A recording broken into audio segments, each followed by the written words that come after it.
Morning folks, it's a tad after 11 minutes past 8 Monday morning. Sad to say we've experienced a very quiet night.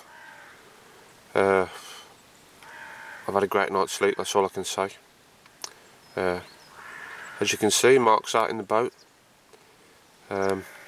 using the oars to try and find, well, investigate. There you go. It's not deep here at all. It's about, what, 2 or 3 foot, he said. He went to check his spot up the top where we had that common from last, it was last night in the early stages, just after dusk. And the bobbin had pulled up tight, so something's happened there. Whether something's picked him up on the margin or he's actually been done. But he said he didn't hear anything off his receiver. So, yeah, I don't know what happened there, but maybe that was a lost chance.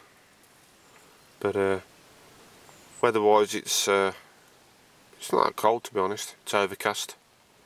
The lake's pretty much like a mill pond. So I'm just lying on my bed chair and mulling over my next plan of attack. I think I'm going to. I think I'll have a wonder today. I've stayed put now for 2 days, and so I bagged myself that common on the Saturday. No, it wasn't. It was early hours of Sunday morning. Just to recap and have a think what's happened. But since then, it's been really quiet, and the fish have been boshing, or the majority of fish activity we've seen have been at the top end. So, yep, I think I'm going to have a wander up there today and have 2 or 3 hours up there. So, yeah, but I'm going to stay put until around about 10-11 o'clock.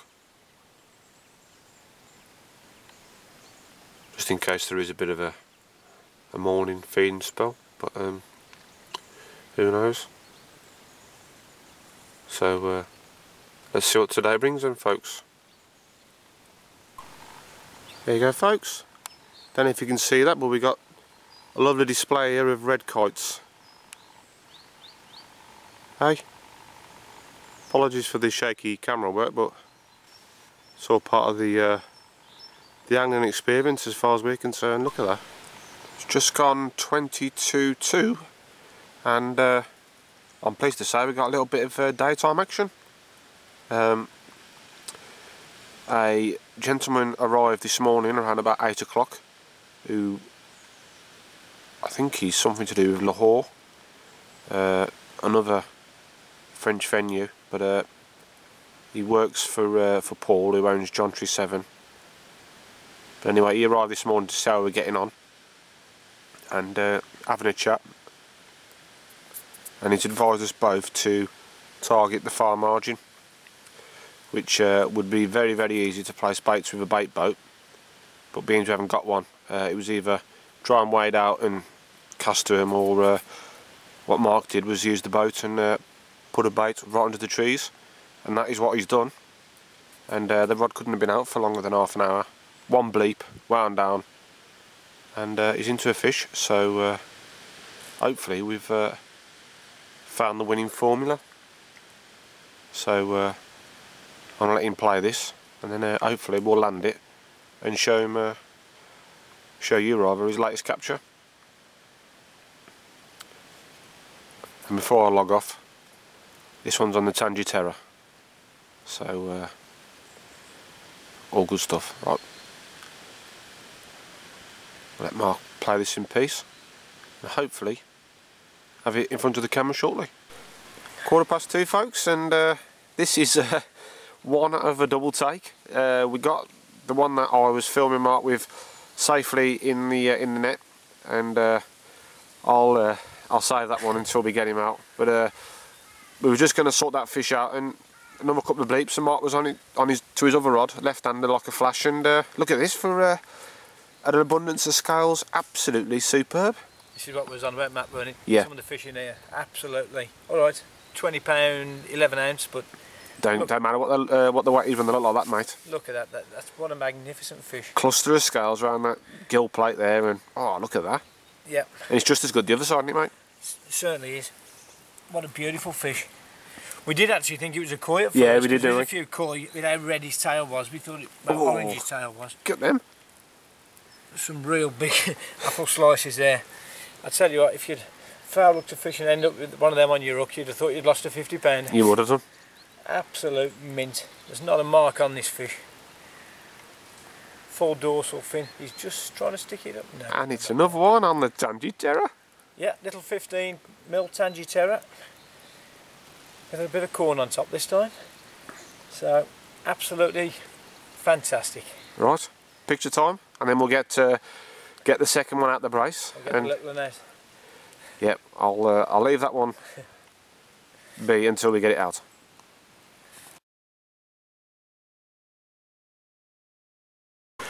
There we go, folks. PB broke again. Oh, just had a little bleep myself then. 47 on the money. Look at that beast. Oh. Oh. I'm speechless. Absolutely speechless. Colossal fish. Colossal. It's the biggest fish I've ever seen caught in my life on a Jonchery boilie. So that's all good. Angling Direct will be very happy with that, Mark. It's the biggest fish I've ever caught. Again. Oh. Just give it a lift on this side. Oh. This is no exaggeration, this damn thing is heavy. Look at that, folks. Two at the same time. 149 and one at £20. 47. With -2 for the £2 for the sling, mate. It's 47. Yeah. And 49 with the sling, so £2 minus the retainer sling. £47. It's quite lively, as you can see, as we've left it in the margin. But, steady on, boy. the mat's doing its job. It's certainly not as good a condition as the first one I had. Has got a few blemishes on his tail and that, but stonking fish. Must be probably 30-40 years old, this thing. And the width of his shoulders. Lift it up once more, mate, and then As big as mine. We'll get a nice still. Look at that. If you just hold that there, I know it's... God, look at the width of that. Oh, absolutely stonking.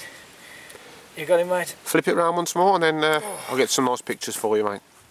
I don't think I should have bothered going for a shower. 47, folks. Fantastic.